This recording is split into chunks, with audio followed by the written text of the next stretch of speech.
నిన్న కవిత గారు శాసనమండలిలో ఒక పెద్ద స్కిట్ ప్లే చేశారు.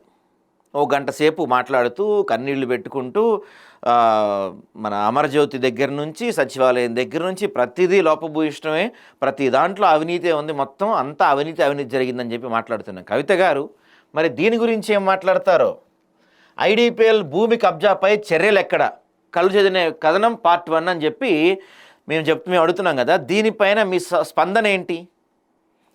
ఏదైతే ఇది ఉందో దీనిపైనే కదా మన కుకట్పల్లి ఎమ్మెల్యే మాధవరావు కృష్ణారావు గారు మీపైన ఆరోపణ చేశారు. మీరేమంటారు? లేదు దీంట్లో మా భర్త అనిల్కి ఎటువంటి సంబంధం లేదు, ఆయన అక్కడ రైతులకి సహాయం చేస్తానికి వెళ్ళాడు కానీ ఆయనకి ఎటువంటి సంబంధం లేదని మీరు కవర్ చేసే ప్రయత్నం చేస్తున్నారు. కానీ ఇందులో మీరు లేరా? మీ భర్త అనిల్ లేరా ఇందులో? ఇక్కడ జరుగుతున్న ఈ మెయిన్ ల్యాండ్ ఇప్పుడు A2A అనే కన్స్ట్రక్షన్స్ పేరుతో ప్లాటింగ్ అవుతుంది కదా, ఈ కబ్జాలో మీ వ్యవహారం లేదా? ఈ మెయిన్ ల్యాండ్ కంపెనీలో A2A కంపెనీలో మీ భర్త అనిల్ భాగస్వామిగా లేరా? మరి దీనిపైన ప్రభుత్వం చర్యలు తీసుకునే దమ్ముందా ప్రభుత్వానికి? మేము ఆధారాలతో సహా ప్రూవ్ చేసే ప్రయత్నం చేశాం, గతంలో రాసాం, మళ్ళీ రాసాం, పూర్తి ఆధారాలతో. ఏ విధంగా అయితే వీళ్ళు ఈ స్థలానికి కబ్జా, ఇదంతా కూడా ఐడిపిఎల్ ల్యాండ్ అండి. ఐడిపిఎల్ ల్యాండ్లో వీళ్ళు అక్రమ పహానీలు వీళ్ళ పేర్లు ఎలా ఎక్కించుకున్నారు, ఓవర్లాప్ అయిన సర్వే నెంబర్లతో వీళ్ళు ఎలా ఎంటర్ అయ్యారు దీంట్లోకి, రైతుల కోసం డెవలప్మెంట్ అని చెప్పి దీన్ని ఇప్పుడు ప్లాట్ల కోసం వేసుకుంటుంది, మొత్తం ఈ కథ అంతా ఎలా జరిగింది, ఈ సర్వే నెంబర్లు బై నెంబర్లు ఎలా వచ్చాయి, దీని వెనక ఎవరెవరు ఉన్నారు, ఈ మొత్తం కూడా మేము పూర్తి ఆధారాలు చూపించే ప్రయత్నం చేశాం. మరి దీనిపైన ఏం సమాధానం చెప్తారు కవిత గారు? మీరు దీనిపైన ఏం సమాధానం చెప్తారు ముఖ్యమంత్రి గారు? మీరు చెప్పగలరా దీనిపైన సమాధానం? ఇక్కడ జరుగుతున్న కబ్జా నిజం కాదా? నకిలీ పత్రాలతో భూ దురాక్రమణ చేస్తున్న మెయిన్ ల్యాండ్ టెక్నాలజీస్ నిర్మాణ సంస్థ మూసాపేటలో మాస్టర్ ప్లాన్లో లేని సర్వే నెంబర్లతో అక్రమ మార్గంలో పొందిన అనుమతులు, అక్రమంగా అనుమతులు ఇచ్చిన GHMC నాటి సిటీ ప్లానర్ రాజేంద్ర ప్రసాద్ నాయక్. ఈ వ్యవహారంలో అతగాడికి ముట్టిన ముడుపులు ఎంత? ఓవర్లాపై తొలగించిన సర్వే నెంబర్లతో కబ్జాకు తెరలేపిన సచ్చిదానందరావు. అడ్డదారిలో పహానీ పేర్లు నమోదు చేసుకొని రికార్డులు ట్యాంపరింగ్. A2A హోమ్ల్యాండ్ పేరుతో అమాయక ప్రజలకు అంటగడుతున్న వైనం. రికార్డుల ట్యాంపరింగ్లో భాగస్వామ్య అధికారులపై చర్యలు తీసుకోవాలి. ఐడిపిఎల్ భూమిపై కేంద్ర రాష్ట్ర ప్రభుత్వాలు విచారణ జరపాలి. అక్రమ నిర్మాణాన్ని కూల్చి ప్రభుత్వ భూమిని స్వాధీనం చేసుకోవాలి. ఇదిగోండి దీని పేరేంటి, A2A హోమ్ల్యాండ్స్ పేరుతో జరుగుతున్న ఆక్రమణ ఇదంతా. మీకు కనుక A2A హోమ్ల్యాండ్స్ పేరుతో ఎక్కడన్నా కనిపించినా వినిపించినా వెళ్ళకండి, అది మొత్తం ఫ్రాడ్. ఈ మొత్తం కూడా ఫ్రాడ్, ఇదంతా కూడా రేపటి రోజున ఖచ్చితంగా మీరు ఇబ్బందుల్లో పడతారు. ఇప్పుడు ముఖ్యమంత్రి గారు పట్టించుకోకపోవచ్చు, కానీ రేపటి రోజున ఎవరో ఒకళ్ళు రంగనాథ్ లాంటి ఒక సీరియస్ వ్యక్తి కనుక వస్తే ఖచ్చితంగా ఇవన్నీ అక్రమం తేలిపోతాయి. ఇదిగో ఈయనే సచ్చిదానందరావు ఫైల్ ఫోటో. ఇది కబ్జా చేసి నిర్మాణాలు చేస్తున్న మెయిన్ ల్యాండ్ టెక్నాలజీస్ నిర్మాణ సంస్థ అధినేత ఈయనే సచ్చిదానందరావు. ఈయన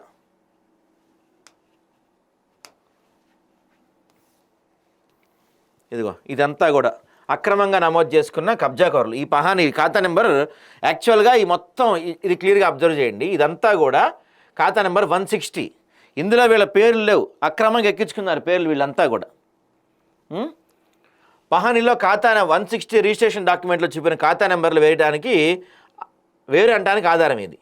సో ఇవన్నీ కూడా వీళ్ళు యాడ్ చేసుకున్నారు. ఇవన్నీ భారీగా ముడుపులు తీసుకున్నాడు, అక్రమంగా అనుమతులు ఇచ్చి ఈ పాపంలో భాగస్వామ్యాడు అప్పటి సిటీ ప్లానర్. విచిత్రం ఏంటంటే ఇప్పటికీ భూభారతిలో ప్రభుత్వ చూపిస్తున్న భూమిలో లింక్ డాక్యుమెంట్స్ లేకుండా రిజిస్ట్రేషన్స్ జరిగిపోయాయి. అసలు మాస్టర్ ప్లాన్లో లేని నెంబర్లతో అనుమతులు వచ్చేసాయి. మనీ మేక్స్ మెనీథింగ్ అన్నట్టు ఏదైనా సాధ్యమైపోతుంది గత ప్రభుత్వంలో. ప్రజల ఆరోగ్యాలు కాపాడే మందులు తయారు చేసే ఒక ప్రభుత్వ రంగ సంస్థకు చెందిన భూమిని అక్రమంగా దర్జాగా అక్రమ నిర్మాణాలు చేస్తూ అమాయక ప్రజలు అంటగడుతూ కోట్లు కొల్లగొడుతున్నారు. అయినా చర్యలు శూన్యం. ప్రభుత్వ రంగ సంస్థకు చెందిన భూమి అన్యక్రాంతం అవుతున్నా అడ్డుకునే నాదులు లేకపోవటం దురదృష్టకరం. ఇదంతా మనకి సర్వే నెంబర్ 210లో జరుగుతుందండి కథ మొత్తం. ఒకసారి మీకు డీటెయిల్గా చూపించే ప్రయత్నం చేస్తాను నేను. మేడ్చల్ మల్కాజ్గిరి జిల్లా కుకట్పల్లి మండలం మూసాపేట గ్రామ శివారులోని ఐడిపిఎల్కి సంబంధించినటువంటి ప్రభుత్వ భూమి ఇది. ఇప్పుడు ఈ భూమిని కబ్జా చేయుటకు మెయిన్ ల్యాండ్ టెక్నాలజీ అనే నిర్మాణ సంస్థ కన్నేసింది. సదరు భూమిని కబ్జా చేయడానికి రికార్డులు ట్యాంపరింగ్ చేసి ప్రభుత్వానికి సవాలు విసురుతున్నారు అక్రమార్కులు. గత బీఆర్ఎస్ ప్రభుత్వం అధికారం అడ్డం పెట్టుకొని ప్రభుత్వ భూములు కొల్లగొట్టిన విషయం అందరికీ తెలిసిందే. గత బీఆర్ఎస్ ప్రభుత్వంలో ప్రభుత్వ భూములు కావచ్చు, ఐడిపిఎల్ భూములు కావచ్చు, అవి సెంట్రల్ గవర్నమెంట్ భూములు కావచ్చు, ఏ భూములైనా సరే విపరీతంగా దాదాపు తెలంగాణ వ్యాప్తంగా 25 లక్షల ఎకరాల భూములు అన్యక్రాంతం అయిపోయినాయి. వీళ్ళు ఇష్టానుసారంగా దోచుకున్నారు. మరి ఇప్పుడు బయటకు వచ్చి నేను శుద్ధపోసని కబుర్లు చెప్తున్న కవిత గారికి దీంట్లో భాగస్వామ్యం లేదా? ఈ ప్రాంతానికి వెళ్ళి మాధవరావు కృష్ణారావు గారు ధర్నా చేస్తున్నారు, ఆయన ఎప్పుడు వెళ్తున్నారు ఇక్కడికి మరి తెలియదు.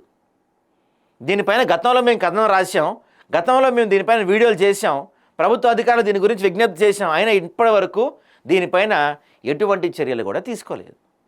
ఇదంతా కూడా తొలుత రికార్డింగ్ ట్యాంపరింగ్తో అక్రమ మార్గంలో ఎంటర్ అయ్యారు ఈ కబ్జాదారులు. వీరు భూమి కొనుగోలు చేశామని కలరింగ్ ఇస్తూ నకిలీ డాక్యుమెంట్ సృష్టించారని మెయిన్ ల్యాండ్ నిర్మాణ సంస్థ చూపిస్తున్న రికార్డులే స్పష్టమవుతున్నాయి. ఇదిగో సర్వే నెంబర్ 210/2, సర్వే నెంబర్ 210/3, ఈ 2 సర్వే నెంబర్లో 18 ఎకరాల భూమికి ఎసరు పెట్టారు ఈ దుర్మార్గులు. ఈ 2 కూడా ఏమైందంటే అండి ఓవర్లాప్ అయినాయి. ఈ 2 భూములు కూడా ఓవర్లాప్ అయినాయి. ఏదైనా ఒక గ్రామ శివారులో పట్టరడని ఒక వ్యక్తి దగ్గర నుంచి మరో వ్యక్తి కొనుగోలు చేసినప్పుడు వారి యొక్క ఆ సర్వే నెంబర్ సబ్ డివిజన్గా మారి బై నెంబర్లతో రికార్డుల్లోకి ఎక్కుతుంది. ఇదంతా రెవెన్యూ చట్టం. కానీ ఇక్కడ సర్వే నెంబర్ 210/2, 210/3లు పరిశీలించినట్లయితే ఎం సందయ్య తండ్రి పోచయ్య, టి దామోదరరావు తండ్రి సుబ్బారావు, కె కోటేశ్వరరావు తండ్రి సుబ్బారావు, ఎస్ ధనలక్ష్మి భర్త వెంకటేశ్వరరావు, వీరంతా కూడా సర్వే నెంబర్ 210/2, సర్వే నెంబర్ 210/3లో ఎలాంటి సబ్ డివిజన్ లేకుండా తలా ఒకళ్ళు 4.2 గుంటలు ఒకేసారి కొన్నట్టు రెవెన్యూ రికార్డులు ట్యాంపరింగ్ చేసి వీళ్ళంతా కూడా క్లియర్గా ఇదంతా వీళ్ళ పేర్లండి. సో ఈ 210/2, 210/3 ఇప్పుడు మనం ఒకవేళ జరిగితే సేల్ జరిగితే దాని బై నెంబర్ వస్తుంది అనమాట. మరి బై నెంబర్ రాకుండా వీళ్ళందరికీ ఎలా జరిగింది ఇక్కడ? ఇదంతా కూడా సింథటిక్ ఫ్యాక్టరీలో ఉన్న ఖాతా నెంబర్ 160 ఇది. హలో గుడ్ మార్నింగ్ అండి వెంకటేష్ గారు. ఇప్పుడు ఇది మన గతంలో మనం దీని గురించి రాసాం, గతంలో దీని గురించి మనం వీడియోలు కూడా చేసాం, కంప్లైంట్స్ కూడా చేసాం. ఇప్పటి వరకు దీనిపైన ఎలాంటి స్పందన కనపడలేదు కదా మనకి. దాని మీద గవర్నమెంట్ విచారణకు ఆదేశించిన విజిలెన్స్ విచారణ కూడా జరిగింది. సో కానీ ఇక్కడ జరిగింది ఏంటి అంటే విచారణ అనేది ఏం లేదు. ఇప్పుడు మనం అబ్జర్వేషన్ చేసింది ఏంటి అంటే ఏదైతే మాజీ ముఖ్యమంత్రి కల్వకుంట్ల చంద్రశేఖరరావు అల్లుడు ఉన్నాడో కవిత వాళ్ళ భర్త అనిల్ కుమార్, ఆయన సేడీడీలో రాసిన దాంట్లో ఈ నలుగురికి ఒకే సర్వే నెంబర్ లో 4 పాస్ పుస్తకాలు ఉన్నట్టు రాసింది. అవును, ఒక సర్వే నెంబర్ మీద నలుగురికి పట్టాలు ఎట్లా వస్తాయండి? అవును, అందరికి సమానంగా 4.20 గుంటలు, అందరికి 4 ఎకరాల 20 గుంటలు, 4 ఎకరాల 20 గుంటలు ఒకేసారి 2 సర్వే నెంబర్లు 210/2, 210/3. వాళ్ళ రిజిస్ట్రేషన్ డాక్యుమెంట్ పేజీ నెంబర్ 9లో ఉంది. వాళ్ళే చెప్పిళ్ళు ఖాతా నెంబర్ 81, 117, ఇంకొక వేరే ఉన్నాయి ఇంకా 2. అవును. సో అంటే వాళ్ళకి వేరుగా పాస్ బుక్ ఇష్యూ అయినప్పుడు సర్వే నెంబర్లు వేరుగా ఉంటాయి కదా, సబ్ డివిజన్ అయి. మరి అట్లెందుకుంటే ఉన్నాయి కదా, అంటే వీళ్ళు క్రైమ్ చేసినట్టే కదా, రికార్డులు ట్యాంపరింగ్ చేసినట్టే కదా. అవును. ఇప్పుడు 1997-98 పహానీ చూసినట్లయితే అందులో క్లియర్ గా సింథటిక్ ఫ్యాక్టరీ పేరు మీద ఉన్న ఖాతా నెంబర్ 160 కంపెనీ పేరు దాంట్లో పేర్లు రాసుకున్నారు. పహానీలు పట్టదారుల అని రాసుకున్నారు. అవును. మరి సింథటిక్ ఫ్యాక్టరీ కంపెనీ పేరు మీద ఉన్న ఖాతా నెంబరు మీకు ఎట్లా వర్తించింది? మీకు ఏ రకంగా చేరుతుంది అది? కంపెనీ ఖాతాను ఎంత తెలివిగా మార్చారంటే ఈ ఖాతా నెంబర్లది ఇదంతా డౌట్ వస్తుందని చెప్పేసి 314 అనే ఖాతా నెంబర్ కు ఫస్ట్ మార్చి దాని నుంచి గవర్నమెంట్ నోషనల్ ఖాతాకి మార్చి ఆ నోషనల్ ఖాతా నుంచి మళ్ళా వీళ్ళ పేరు మీద ఈ రిజిస్ట్రేషన్ డాక్యుమెంట్ ద్వారా ఎంటర్ అయ్యారు. ఓకే. ఓకే. సో అయితే ఇప్పుడు అంటే ఇదంతా కూడా మరి ఇప్పుడు ఇక్కడ దాదాపుగా వాళ్ళు పెద్ద బ్రౌచర్లు వేసి కూడా వాళ్ళు కన్స్ట్రక్షన్ మొదలుపెట్టారు, దాన్ని ప్లాటింగ్ చేసే పని జరుగుతుంది. ఇంత జరుగుతున్నా కూడా మరి దీనిపైన ఇప్పటికీ ఎవరు చర్యలు తీసుకోవట్లేదంటే ఇప్పటి ప్రభుత్వానికి ఇప్పుడు అధికారులకు కూడా దీంట్లో పాత్ర ఉంది అనుకోవచ్చా మనం? వాస్తవం కాదంటే ఏంటంటే ఇక్కడ రెవెన్యూ అధికారులు ఇమ్మీడియట్లీ రికార్డుల ట్యాంపరింగ్ మీద ఆ లోకల్ కుక్కట్పల్లి పోలీస్ స్టేషన్ లో ఇమ్మీడియట్లీ కేసు బుక్ చేయాలి. దొంగ పాస్ పుస్తకాలు ఈ డాక్యుమెంట్ల ట్యాంపరింగ్ ఎట్లా జరిగిందని.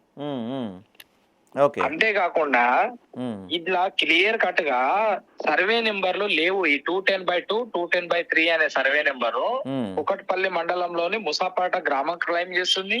అవును. సేమ్ పొజిషన్ ఏదైతే ఉందో అదే సర్వే నెంబర్లు బాలనగర్ మండలంలోని బాలనగర్ గ్రామం క్లెయిమ్ చేస్తాను. అవును. ఓవర్లాప్ అయింది. ఓవర్లాప్ అయినాయి. అయితే ఈ రెండు ఓవర్లాప్ అయినాయని చెప్పేసి కుకట్పల్లికి సంబంధించింది ఐడిపిఎల్ ల్యాండే ఉంది, బాలనగర్ కి సంబంధించి టెకంషా కంపెనీ ఉంది. కాబట్టి ఆ కుకట్పల్లికి సంబంధించినటువంటి 210/2 210/3 సర్వే నెంబర్లను తొలగించారు మాస్టర్ ప్లాన్ లా. ఓకే. సో ఇప్పుడు హెచ్ఎండిఏ గానీ జిహెచ్ఎంసీ గానీ కన్స్ట్రక్షన్ పర్మిషన్ పోయినప్పుడు మాస్టర్ ప్లాన్ చూసి అందులో ఏమైనా రోడ్డు పోతుందా, దెన్ ఫ్యూచర్ లో అందులో ఏమైనా లేకపోతుందా, లేకపోతే ఇంకా ప్రభుత్వ యూటిలైజేషన్ అవుతుందా అని ఏమైనా ఉపయోగపడుతుందా అని చెప్పేసి దానికి అప్పుడు పర్మిషన్ ఇవ్వాలన్నా వద్దా అని నిర్ణయించుకొని అనుమతిస్తారు. మాస్టర్ ప్లాన్ లో వీళ్ళు తెచ్చిన ఫేక్ డాక్యుమెంట్ సర్వే నెంబరే లేదా ఆడ. అవును. 210/2 210/3 సర్వే నెంబర్ డిలీట్ అయిపోయినాయి ఆడ మాస్టర్ ప్లాన్ లో, ఓవర్లాప్ అయింది కాబట్టి. ఓకే. నీకు లేని సర్వే నెంబర్లతో కన్స్ట్రక్షన్ పర్మిషన్ ఎట్లు ఇచ్చినావు రాజేంద్ర ప్రసాద్ నాయక్? అదే ఏం లాలూచి పడ్డట్టు. అవును. అవును. ఇప్పుడు ఒక సామాన్యుడు పోయి పర్మిషన్ పోవాలంటే వాడు చాలానే కట్టాలా, తిరగాలి, డాక్యుమెంట్లు లింక్ డాక్యుమెంట్లు ఏది తీసుకురాపో అంటారు, లేకపోతే లొకేషన్ స్కెచ్ లేదంటారు, లేకపోతే ఎన్ఓసి లేదని అంటారు. మరి నీకు ఇక్కడ సర్వే నెంబరే లేదు కదా. అవును. పర్మిషన్ ఏ బేస్ చేసుకొని ఇచ్చినట్టు? సర్వే నెంబర్ లేదు, ఇప్పటికీ భూభారత్ లేదు, గవర్నమెంట్ ల్యాండ్ అనేది చూపిస్తా ఉంది. భూభారతిలో గవర్నమెంట్ ల్యాండ్. మీరు చూడండి, భూభారతికి పోతే 210/4 అనే సర్వే నెంబర్ అవుట్ సైడ్స్ పట్టా ల్యాండ్ అని కనబడుతుంది. ఓకే. ఎందుకు అది 210/4 పట్టా ల్యాండ్ అని కనబడుతుంది అంటే ఈ 210/2 210/3 డాక్యుమెంట్లు సర్వే నెంబర్లు డిలీట్ చేసింది కాబట్టి 210/4 ఐడిపిఎల్ భూమి కట్టేది కూడా అక్కడే కాబట్టి దాన్ని ఎవరు ఆబ్జెక్షన్ చేయరు కాబట్టి వీళ్ళు కబ్జా చేస్తున్నది 210/4 స్థలం కాబట్టి ఆ సర్వే నెంబర్ పట్టాగా మార్చారు భూభారతిలా. ఓకే. తప్పు మీద తప్పు ఆది నుంచి ఇప్పటి వరకు మొత్తం టోటల్ డాక్యుమెంట్ ఎంటైర్ డాక్యుమెంట్ పుట్టినప్పటి నుండి ఎండ్ వరకు అన్ని ఫేకే. ఓకే. మొత్తం ఇల్లీగల్ కంప్లీట్లీ. మొత్తం మీద వీళ్ళు ఎన్ని ఎకరాలు కబ్జా పెట్టి ఉంటారండి? 18 ఎకరాలండి. విలువ సుమారు 1000 కోట్లు. సుమారు 1000 కోట్లు. మరి దీని గురించి మొన్న మాధవ కృష్ణారావు గారు ధర్నా చేస్తా అన్నారు, దీని గురించి ఆయన స్పందించడం కనపడతలేదు. ఆయన మౌనంగా ఉన్నాడు ఎందుకనేది తెలియదు మరి. ఓకే. ఓకే. సో దీని గురించి మనం నెక్స్ట్ ఏ విధంగా చేయబోతున్నాం మనం? అయితే ఈ ఖాతా నెంబర్లు ఒక మనిషికి ఒకటే వ్యక్తి ఒక గ్రామ శివార్లో ఒకే ఖాతా ఉంటది. ఇట్లా మల్టిపుల్ ఖాతాలు క్రియేట్ చేసి fake document fake passbook create చేసింది కాబట్టి దీని మీద తరువుగా విచారణ జరిపి వాళ్ళ మీద యాక్షన్ తీసుకోవాలని మనమే అధికారులకు ఆధారాలతో సహా ఫిర్యాదు చేస్తున్నాము. దీని మీద సిసిఎల్ఏ భూ పరిపాలన ప్రధాన కమిషనర్ లోకేష్ కుమార్ గారిని కూడా కలుస్తున్నాం దీన్ని. ఓకే. ఓకే. ఓకే అండి, థ్యాంక్ యూ అండి. సో చూసారా, నేను ఎప్పటి నుంచో చెప్తా ఉంటా, భూముల విషయంకి వచ్చేప్పటికీ పైకి మాట్లాడుకుంటుంటారు కానీ లోపల అందరూ ఒకటే. అది బీఆర్ఎస్సా, కాంగ్రెస్సా, బీజేపీ, ఇంకొకళ్ళ అనేది కాదు. భూముల విషయంకి వచ్చేప్పటికీ అన్ని పార్టీలు ఒకటే. అసలు సర్వే నెంబరే లేని చోట ఈ రోజుకి భూభారతిలో అది గవర్నమెంట్ అని చూపిస్తున్న చోట హెచ్ఎండిఏ వాళ్ళు వీళ్ళంతా ఎలా పర్మిషన్ ఇచ్చారు దానికి? మామూలుగా మనలాంటి వాళ్ళు పోతే 100 క్వశ్చన్స్ అడుగుతారు. లింక్ డాక్యుమెంట్స్ ఏవి, లేకపోతే చిన్న స్పెల్లింగ్ చిన్న లెటర్ తప్పున్నా సరే 100 క్వశ్చన్లు అడుగుతారు మనల్ని. ఇక్కడ అసలు ఆ సర్వే నెంబరే లేదు. అది మొత్తం ఈ రోజుకి భూభారత్లో అది గవర్నమెంట్ ల్యాండ్ అని చూపిస్తూ ఉంది. ఇంత ఉన్నా సరే దీనికి పర్మిషన్స్ అయిపోయి ఇక్కడ కన్స్ట్రక్షన్స్ అయిపోయి పెద్ద పెద్ద బ్రౌచర్లు వేసుకొని తిరుగుతున్నారు వీళ్ళు, A2A హోమ్ల్యాండ్స్ అని పెద్ద పెద్ద బ్రౌచర్లు వేసుకొని వీళ్ళు మార్కెటింగ్ చేస్తూ ఉన్నారు వీళ్ళు. గత ప్రభుత్వం తప్పుడు అనుమతులు ఇచ్చింది, ఈ ప్రభుత్వం కంటిన్యూ చేస్తూ ఉంది. అందరూ ఒకటే భూముల విషయంలో. నేను చెప్తున్నా, చాలాసార్లు చెప్పాను మీతోటి, భూముల విషయంలో వీళ్ళంతా ఒకటే. ఇక్కడ చూడండి, వీళ్ళు ఇప్పుడు ఇక్కడ సర్వే నెంబర్ 210/2 210/3. మరి కొత్తగా దీనికి అయితే 210/4 210/5 అట్లా రావాలి కదా. వీళ్ళు నలుగురికి ఒకే సర్వే నెంబర్లతో ఎలా వచ్చింది?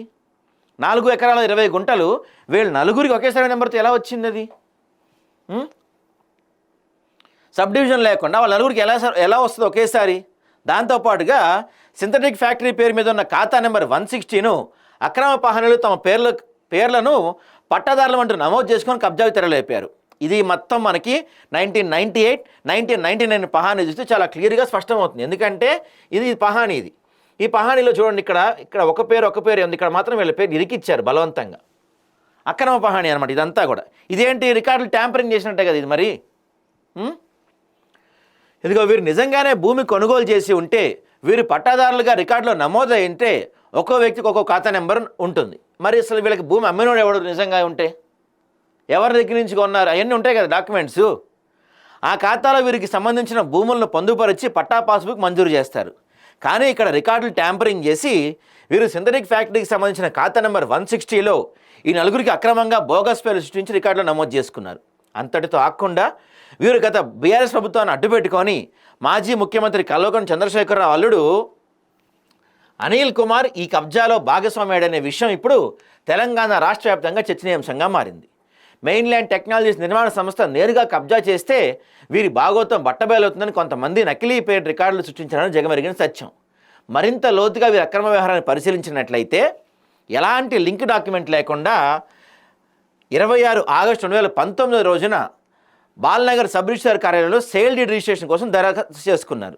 సదరు డాక్యుమెంట్ నెంబర్ సుమారు 16 నెలల వరకు రిజిస్ట్రేషన్ చేయకుండా పెండింగ్లో పెట్టారు. గతంలో వీళ్ళందరూ కూడా, కొంతమంది అధికారులు కూడా, ఇదంతా ఏదో కథలా ఉందిరా బాబు, ఇదంతా ఒక ఫేక్లా ఉందని వాళ్ళకి తెలిసి 16 నెలలు దాన్ని పెండింగ్లో పెడితే అక్కడి నుంచి పైనుంచి ప్రజలు తీసుకొచ్చి దాన్ని వాళ్ళు చేయించుకున్నారు. ఈ విషయం అక్కడ స్థానిక ఎమ్మెల్యేకి కూడా తెలుసు అంట. ఆయనకి కబ్జాదారులు చూపిస్తున్న భూమి రెవెన్యూ రికార్డులో నాడు ప్రభుత్వ భూమిగా నమోదై ఉంది కాబట్టి రిజిస్ట్రేషన్ చేయకుండా దాన్ని 16 నెలలు ఆపేశారు. ఆ తర్వాత 23 డిసెంబర్ 2020 రోజున డాక్యుమెంట్ నెంబర్ 2028/2020 ఇస్తూ వక్ర మార్గంలో రిజిస్ట్రేషన్ చేసుకున్నారు. మరి పహానీలు అక్రమంగా నమోదు చేసుకున్న సమయంలో వీరి ఖాతా నెంబర్ 160గా ఉంది. కానీ రిజిస్ట్రేషన్ డాక్యుమెంట్లో వచ్చేసరికి వీరి ఖాతా నెంబర్లు వీరే రాసుకున్న అనడానికి నిదర్శనమే వీరి డాక్యుమెంట్. వీరి డాక్యుమెంట్లో పేజ్ నెంబర్ 9 కనుక చూసినట్లయితే ఎం సందయ్ అనే వ్యక్తికి 4 ఎకరాల 20 గుంటలు, ఖాతా నెంబర్ 116. టి దామోదర్ పేరుపై 4 ఎకరాల 120 గుంటలు, ఇతడి ఖాతా నెంబర్ 17. కె కోటేశ్వర అనే వ్యక్తిపై 4 ఎకరాల 20 గుంటలు, ఇతగాడి ఖాతా నెంబర్ 8.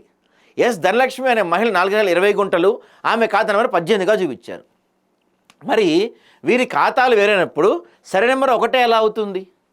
నలుగురికి 4 ఖాతాలు ఉంటే నలుగురికి 4 సర్వే నెంబర్లు ఉండాలి కదా. మరి ఒకటే సర్వే నెంబర్ ఎలా ఉంది? అందరూ 160లో ఎలా ఉన్నారు? వీళ్ళందరూ 160లో ఉన్నట్టుగా ఈ యొక్క డాక్యుమెంట్లో వేరువేరుగా ఉన్నట్టు చూపించారు. 6వ చట్ట నిబంధనల ప్రకారం వీరందరికీ వేర్వేరు పాస్బుక్లు, వేర్వేరు ఖాతా నెంబర్లు మంజూరైనప్పుడు సర్వే నెంబర్ ఒకటే ఎలా ఉంటుంది? ఈ కబ్జాదారులకు సేకరించిన రెవెన్యూ అధికారులు స్పష్టం చేయాలి. ఇంత స్పష్టంగా కళ్ళెదుట వీరు నకిలీ డాక్యుమెంట్ సృష్టించారని, రికార్డులు ట్యాంపరింగ్ చేశారని తెలిసినా నిర్మాణ సంస్థకు టీఆర్ఎస్ ప్రభుత్వంలో ఆడిందే ఆట పాడిందే పాట అన్నట్లుగా దర్జాగా కబ్జా చేశారు. ఈ కబ్జాకి మరి ఇదంతా కూడా తెలిసినా కూడా దీనికి పర్మిషన్స్ ఎలా ఇచ్చారు? ఇదిగోండి, ఇదిగో ఈ ప్రాంతానికి పర్మిషన్స్ ఎలా ఇచ్చారు? సిటీ ప్లానర్ రాజేంద్ర ప్రసాద్ నాయక్ గారు, మీకు ఇది ప్రభుత్వ భూమని తెలియదా? ఐడిపిఎల్ ల్యాండ్ అని మీకు తెలియదా? ఇదంతా అక్రమం అని మీకు తెలియదా? ఇదంతా అక్రమం అని చెప్పి ఒక అధికారి దీన్ని 16 నెలలు హోల్డ్లో పెట్టిన విషయం మీకు తెలియదా? ఎలాంటి లేకుండా మీరు దీనికి ఎందుకు పర్మిషన్ ఇచ్చారు? దీని వెనక ఇంకెవరెవరు ఉన్నారు? అనిల్తో పాటు టీఆర్ఎస్లో సంబంధించిన ఇంకెంతమంది నాయకులు దీంట్లో ఉన్నారు? ఇప్పుడు ప్రభుత్వంలో ఉన్న నాయకులు కూడా దీని వెనక ఎవరెవరు ఉన్నారు? ఇవన్నీ కూడా మీకు రేపటి కథనంలో చూపించే ప్రయత్నం చేస్తాం.